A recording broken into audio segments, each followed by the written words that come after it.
Juste, je dis que pendant que l'avocat parlait, Jean Messia disait c'est honteux, c'est honteux, c'est honteux, le fait qu'il soit mis en examen pour homicide volontaire. Est-ce que c'est votre position aussi? Déjà, je vais rappeler le soutien d'effectifs à ces policiers, ces hommes et ces femmes qui décident de risquer leur vie pour protéger la nôtre avant tout. Je pense que c'est bien de le rappeler.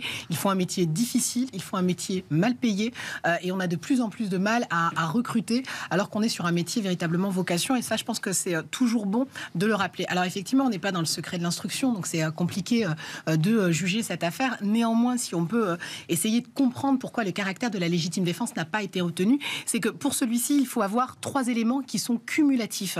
La réponse immédiate. Alors effectivement, on a visiblement une voiture qui fonce, effectivement, une menace réelle. Alors on leur fonçait dessus, a priori. Alors visiblement, la menace, le policier s'est dévié. Donc est-ce qu'on a estimé qu'il n'y avait pas une menace immédiate? Non mais j'essaye de réfléchir.